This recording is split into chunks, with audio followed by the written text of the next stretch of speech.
The fourth news post में आपका स्वागत है। मेरा नाम है संतोष निगम। इट्स हेडलाइन में देखते हैं आज की कुछ खास खबरें। भारतीय जनता पार्टी के वरिष्ठ नेता सुशील कुमार मोदी ने कहा है कि राजनीति में किसी के लिए दरवाजे कभी भी स्थायी रूप से बंद नहीं होते हैं। माना जा रहा है कि बिहार के मुख्यमंत्री नीतीश कुमार एनडीए में फिर से शामिल हो सकते हैं। आज सुबह से ही इस बात के लिए अटकलें तेज हो गई कि सुशील मोदी ने इस बात का भी जिक्र किया है कि एनडीए में शामिल होने का फैसला केंद्रीय नेतृत्व को तय करना है। नीतीश कुमार फिर से एनडीए में शामिल हो जाते हैं तो इंडिया गठबंधन को निश्चित तौर पर एक बड़ा झटका लगेगा, क्योंकि इस गठबंधन का नीतीश कुमार एक बड़ा चेहरा थे। आज नई दिल्ली में भारत का 75वां गणतंत्र दिवस समारोह मनाया गया। इसके मुख्य अतिथि के तौर पर फ्रांस के राष्ट्रपति इमैनुअल मैक्रों शामिल हुए। कर्तव्य पथ पर देश के कई राज्यों से आई झांकी ने अपना सफल प्रदर्शन किया। इस समारोह में भारत की राष्ट्रपति द्रौपदी मुर्मू, प्रधानमंत्री नरेंद्र मोदी, रक्षा मंत्री के साथ और कई अन्य कैबिनेट मंत्री भी शामिल थे। केंद्र सरकार ने पद्म पुरस्कार जीतने वाले व्यक्तियों की सूची जारी की है। राष्ट्रपति द्रौपदी मुर्मू मार्च अप्रैल के महीने में राष्ट्रपति भवन में आयोजित होने वाले कार्यक्रम में यह पुरस्कार प्रदान करेंगी। आपको बता दें कि 5 व्यक्तियों को पद्म विभूषण, 17 को पद्म भूषण और 110 को पद्मश्री पुरस्कार प्रदान किए जाएंगे। पद्म पुरस्कार प्राप्त करने वालों में सबसे ज्यादा चर्चा असम की पशु संरक्षण कार्यकर्ता और भारत की पहली महिला हाथी महावत पार्वती बरुआ है। बीबीसी द्वारा इनके जीवन पर आधारित documentary queen of the elephant प्रकाशित होने के बाद वह सुर्खियों में आई थी। उन्हें सामाजिक कार्यकर्ता जो पशु कल्याण से संबंधित है के तौर पर पद्मश्री से सम्मानित किया गया है।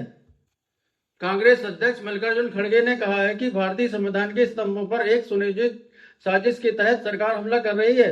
उन्होंने कहा कि कांग्रेस संविधान, लोकतंत्र और न्याय की रक्षा के लिए लड़ने के संकल्प पर टिकी हुई है। उन्होंने यह भी कहा कि 2024 भारत के लिए बहुत महत्वपूर्ण साल है। इस साल हमें यह तय करना होगा कि क्या हम संविधान और लोकतंत्र के मूल्यों को बचा पाएंगे या इस स्थिति में वापस जाएंगे जहां सभी लोगों के पास अधिकार नहीं है। एआईएमआईएम के अध्यक्ष असदुद्दीन ओवैसी ने भारतीय पुरातत्व सर्वेक्षण यानी एएसआई की रिपोर्ट जो ज्ञानवापी मस्जिद से जुड़ी हुई है की आलोचना की है। ओवैसी ने कहा कि यह रिपोर्ट अनुमान पर आधारित है और वैज्ञानिक अध्ययन का इसमें मजाक उड़ाया गया है। गणतंत्र दिवस परेड में कर्तव्य पथ में उत्तर प्रदेश की झांकी में भगवान राम लला की एक मूर्ति को प्रदर्शित किया गया है। समाचार एजेंसी पीटीआई के मुताबिक अधिकारियों के अनुसार इस झांकी में अयोध्या को एक ऐसे शहर के रूप में दर्शाया गया है जो समृद्ध विरासत के साथ विकसित भारत का प्रतीक है। इस गणतंत्र दिवस समारोह में एक और खास बात हुई। इसमें पारंपरिक घोड़ा चलित बग्गी में भारत की राष्ट्रपति द्रौपदी मुर्मू और उनके फ्रांसीसी समकक्ष मैक्रों पहुंचे। आपको बता दें कि 1984 तक गणतंत्र दिवस समारोह के लिए राष्ट्रपति द्वारा बग्गी का प्रयोग किया जाता था, लेकिन उस समय की प्रधानमंत्री इंदिरा गांधी की हत्या के बाद इसे बंद कर दिया गया था। लगभग 40 साल बाद इस परंपरा को फिर से जीवित किया गया है। अलीगढ़ में करीब 50 फीट की ऊंचाई पर फंसी हुई एक कोयल की जान करीब 8 घंटे के प्रयास के बाद बचा ली गई। अलीगढ़ में जानवरों के लिए काम करने वाले जीवदया फाउंडेशन की तरफ से जब यह प्रयास पहले किया गया तो उन्हें असफलता मिली। इसके बाद सांसद व पीपुल फॉर एनिमल्स की संस्थापक मेनका गांधी को जानकारी मिली और उन्होंने अग्निशमन अधिकारियों से मदद मांगी। उसके बाद कोयल को बचा लिया गया।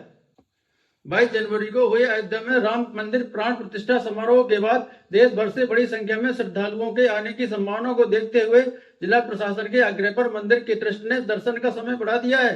अब सुबह 6 बजे से रात 10 बजे तक आने वाले श्रद्धालुओं को दर्शन मिल सकते हैं। बाहर से आने वाले यात्रियों की सुविधाओं को देखते हुए कई स्पेशल ट्रेन भी चलाई जा रही हैं। उत्तराखंड के मुख्यमंत्री पुष्कर सिंह धामी ने कहा है कि 5 सदस्य पैनल ने समान नागरिक संकट की रिपोर्ट तैयार कर ली है और जल्द ही इसे सरकार को सौंप दिया जाएगा।